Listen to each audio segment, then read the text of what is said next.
Good morning, everyone, and welcome to the American School of Hypnosis. And today we're going to be speaking about insomnia. We're going to have 15 tips, tricks, and hacks that you can use to help you sleep tonight of hypnosis. So, by learning these hacks, you're not only going to be able to help yourself, but you're going to be able to help others as well. Now, the reason this came up a few days ago, I had a phone call with someone close, who had been suffering with insomnia for quite a while, and they were asking what they can do. So I went through a list of things that they can do to help them with insomnia. And also, we started out by going through, I guess you could say, the grocery list of reasons why people suffer from insomnia to try to narrow down what their problem was. And that's what we're going to do right now. I'm going to go through some of the reasons why people suffer from insomnia and see if any of these resonate with you. And then I'm going to go through the 15 hacks that you can use that will cover all these reasons and probably even more. So it's a long list, so let's get through them right away. And let's see, I was getting my banners and everything all set. So number one is your self-talk. Okay, when people tell me, even this person, well, I just can't sleep. I try and I try and I can't sleep. And they start saying all the different reasons why. Have them rewind that statement. What are they saying? I can't sleep. So your subconscious mind will always give you what you focus on. So what's it focusing on? Not being able to sleep. Every time I try, this happens. And again, every time, you see what you're saying? So you have to watch your self-talk, and we're going to get more into that later. Other reasons are your mind is too busy, so you can't let go. Maybe your bedroom is in disarray, it's too messy, and you just don't feel comfortable. There's anxiety, there's depression. A big one is fear of death, fear that something will happen, especially for elderly folks. Something will happen during the night and no one will be there to find them. Maybe even having a lonely or an empty house is a big thing. Watching television too late, working too late, restlessness, too much caffeine, or even eating too late. So all those things are reasons why people may be suffering from insomnia. So now what I'm going to do is go through the 15 hacks that you can use. And think of these. If any of them affect you, go ahead and leave it in the comments so we can see and other people can learn from. Write down what you're experiencing. If you've already taken care of it, write down what you've done. And if you think one of these will work great for you, let us know. We always love to hear from you. So the first one, of course, and this is very important to say before we start, especially if you're suffering from depression or anxiety, the first one is to check with your doctor to see if there's an underlying health issue. If you've had insomnia for a while and you haven't been able to find something to do to help it, it's important to check with your professional medical practitioner, because insomnia is, I guess you could say, is a catalyst to a lot of other disorders. It can really hurt you. So you want to get it taken care of. Now, I am not a doctor or a mental health practitioner. I am a hypnosis practitioner. So these are the things that I have found in my scope to be able to help people with. So let's get right into number two. We mentioned self-talk. Okay, so you need to say things like, I can sleep. I sleep easily. So say those things instead of saying, I can't sleep, I can't this, I can't that. Get the word can't out of your vocabulary, in fact. I can. When you find yourself saying something negative, say to yourself, what do I want? You want to sleep, so I can sleep. Imagine yourself sleeping comfortably. When you go to bed, in addition to saying, I can sleep, and you close your eyes, imagination is the key. Imagine yourself sleeping. What would it be like right now? You could close your eyes and imagine, what would it be like right now? Not if you're driving a car.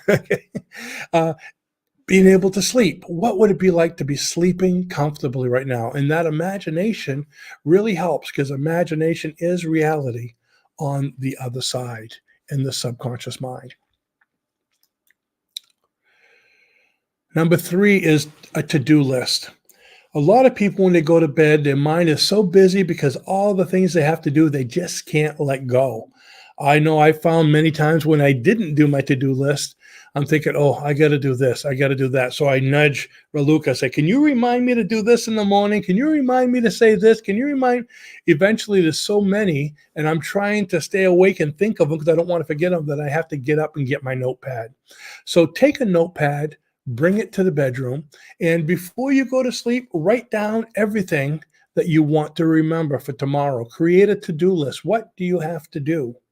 This way, when you close your eyes to go to sleep, you don't need to think about it anymore.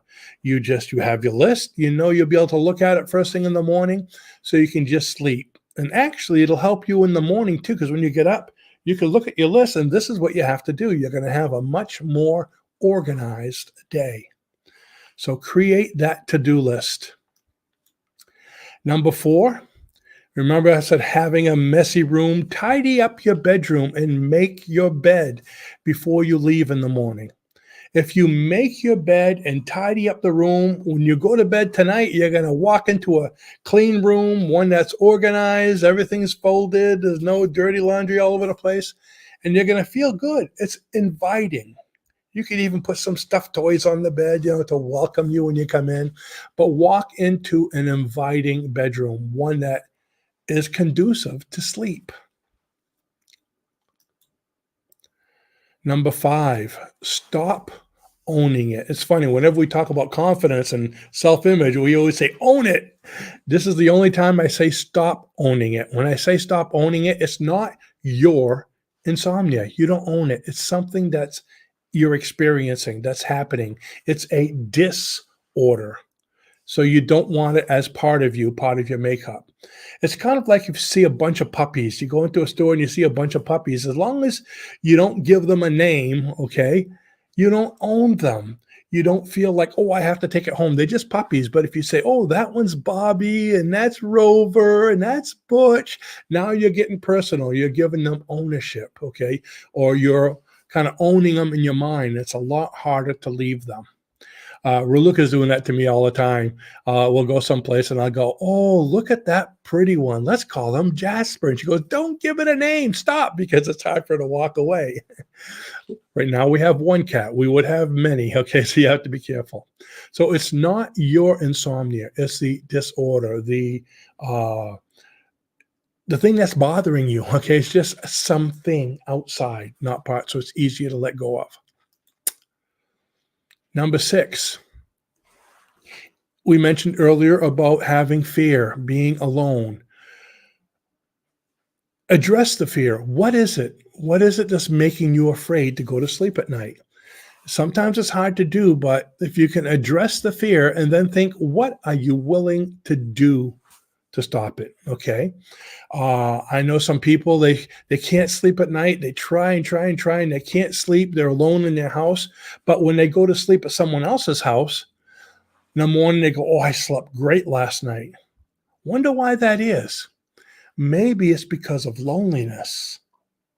Okay, so you're sleeping well there. You're sleeping well with this person, but not at home. So what are you willing to do? Are you willing to go to that person's house to sleep all the time?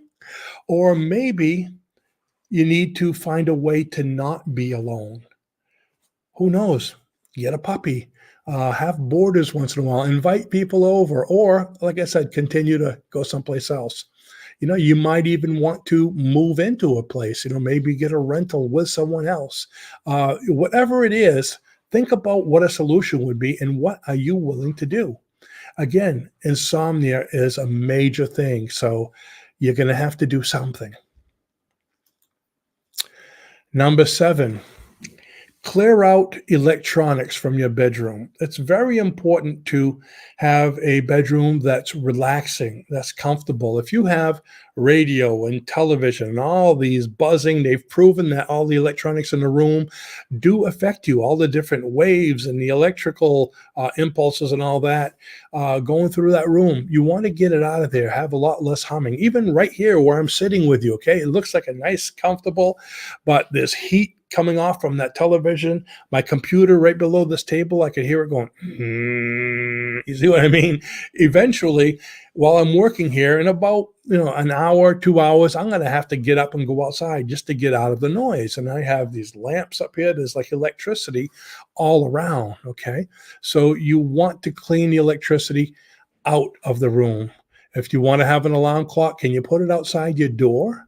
You can still hear it. In fact, you're going to have to get up to go turn it off. So it might even work best rather than having it on the side so you can just slap it and go on snooze. Number 8 is to shut down outside influences 2 hours before you go to sleep. Outside influences, things like the computer. I love to have you watch me, but watch me before you go to sleep, not right before, but a few hours before. Okay. So turn off the computer, turn off the television, and oh man, turn off the phone. Okay. Some people say, okay, I have no more electronics, as they're looking on their phone going, yeah, no, I don't have electronics. Hey, John, I just turned off all the electronics. Your phone is another one. You want to get all that out, get it away so you can have time to relax, to unwind, to meditate, to disconnect. Matter of fact, I love the word disconnect, because you're disconnecting from the conscious. You're trying to get more subconscious, more on the other side, away from disconnecting from the outside world, the electronics. Number 9, stop working at least 1 hour before sleep to disconnect as well. Stop working. You work all day long. You get home at 5 o'clock. You work at home. You start doing things. Myself, I'm on the internet. I'm creating thumbnails. I'm creating videos. I'm creating books. I'm creating CDs. You got to stop, because sometimes I'll do it right up until 11 o'clock at night, go to bed, and I try to sleep, and all of a sudden it's like, just staring at the ceiling like this. It's really spooky if you rolled over and saw me like that in the middle of the night. Okay. It's because I was doing things all night long and I'm still in that work mode. I never got to relax. So stop at least an hour. 2 hours is even better. Sleep hypnosis. Okay. There's a lot of it out there on the market today. Sleep hypnosis are these relaxation hypnosis CDs that you play just when you go to bed, and they help you to relax. They might do a little body scan, and they give powerful suggestions while you're sleeping. They help you to get to sleep, and they keep you asleep and give you suggestions so you wake up in the morning feeling energized. And, depending on the suggestions you had, you get up feeling relaxed. If there are relaxation ones, they could be for relationships, they could be for wealth, but they're giving you suggestions because you have all that time when you're sleeping that you're not doing anything. Your subconscious mind is open to suggestion. Actually, it's very open to suggestion. This is one of the reasons why we tell people not to play the television at night, because commercials. Okay, you're getting conditioned all night long. So it's a great conditioning time. But some people like to have sleep hypnosis. So if that helps you, go ahead. Now, this is going to be a fun one. Counting sheep. Okay. Remember the old days? You see the cartoons of the guy counting the sheep as it jumps over 1, 2, 3. He's counting sheep. Counting sheep actually works, but you have to start with a finite number of sheep. So let's say you start with 50 sheep, and you need to go down, count down, not up, count down. So 50 sheep, 49 sheep, and imagine them either jumping over or leaving a gate, a penned up gate, leaving a gate or something like that. 48, 47, take a breath between each one, 46, and say to yourself, as I'm counting, as soon as I get tired, too tired to continue doing this, I'm just going to fall into a natural sleep. Okay, so you count until you get tired. This is why I say don't go with a large number. If you're a person that falls asleep, or if you're a non-analytical person that relaxes easy, you can start with 50, maybe even 100 if you want. But if you're an analytical person is someone who is task-oriented. They have to finish the job. You don't want to start with 100 because you're going to go all the way down to 1 just because you got to get it done. That's your nature. So if you're analytical, maybe start at 50, maybe even 20 or something like that. I think 50 is a good number because if you get through it and you haven't fallen asleep, you can actually do it again. Okay. So counting sheep backwards. And why do I say backwards? Because if you count forward, again, if you're analytical, you're going to go forever. You'll wake up in the morning, 3,229,000, 3,000,000. Yeah, it's going to be ridiculous. Also, just the idea of having more and more and more sheep is getting uncontrollable. It's hard to fathom, to keep it all in your mind. So count backwards. And if you don't want to count sheep, count your breaths. Start with 50 breaths and go 50, 49, 48. And try to count at the same time. If you're counting at the end of your breath, fine. If you're counting at the beginning of your breath, fine. But continue to do it the same way. And again, you count in your breath until you finally get so tired that you don't want to do it. It's just inconvenient, and let go. But keep that in mind. You want to let go. It's better to let go during it rather than having to go all the way and you're forcing yourself to finish, and when you probably could have slept earlier. So it's okay to let go. Number 12. Relaxing music with no commercials, okay? Some people like to play relaxing music. Raluca had put some music on my computer for me here. I believe it's Vangelis. Vangelis is beautiful music. There's Yanni. There's a lot of different ones. But I'll play it in this room, so that way, it's several rooms away from, or in a room several rooms away from where you're sleeping. I could play it on the computer, get in my recliner, and I do hypnosis the same way. So play it in another room or something where it's going to go off automatically and you don't have to get up. That's the other thing. You don't want to have to get up and turn it off. So figure something that can go off by itself. The same thing with the sleep hypnosis, MP3s or CDs or whatever you're using. If you don't want relaxing music, how about rain sounds? Some people love to hear the sound of the rain. Some of them, it annoys them. So do whatever works for you. Or white noise. White noise, it's kind of like a crinkly sound. It's a fill-in. I know years ago, I lived in a place in Philadelphia where we had very noisy neighbors. At nighttime, that's all you heard was them yelling and screaming. So we actually purchased some white noise from online, and we played the white noise in the background. It filled in the background, and we weren't able to hear them anymore. Okay, broke it up really well. Number 13, we're getting there. Watch the caffeine intake and the time you eat, okay? You need to give digestion a chance. Also with caffeine, if you're drinking, caffeinated drinks right up until 8 o'clock at night, you're not going to sleep. I know myself, if I have coffee, I drink coffee a lot, y'all know. In the morning, I drink half decaf. And if I, after, let's say 11 o'clock, it's completely decaf. And after about 3 o'clock, no coffee at all. I can't drink coffee at night because it bothers me. Because even decaf has a little caffeine in there. Because what did I do? From what I understand, I'm not a coffeeologist, but caphologist. Anyways, I believe they have caffeine and they take it out to make a decaf, right? So, because caffeine's in the bean. And so anyways, you want to make sure you're not caffeinated when you go to bed. So get decafed. And if you're going to be eating, don't eat late night snacks, or at least be careful what you eat. Because if you eat something that causes, gas, you're going to be burping all night. Your chest's going to hurt. Sometimes that gas can build up, give you chest pains. Sometimes you can be up all night long just because you ate too late or what you ate, maybe fried food or high carbs or things like that. Also, eating too late, if you eat a lot of carbs, it might make you sweat a lot, and that's also uncomfortable in sleeping. Number 14 is restlessness, okay? What's the cause of your restlessness? It could be caffeine, sugar, carbs, okay? One thing I like to do is go for a walk, get a little bit of, I guess you could say, active meditation. So maybe at about 7 o'clock, 8 o'clock at night, I'll go downstairs and walk up and down the street or around the building. Okay, so it helps me to let go. Or another thing Raluca has me do, I can't do it now because I'm not lying down, but she'll tell me to put my feet out like this. Let me do it sideways. Okay, so here's my feet. They're up like this.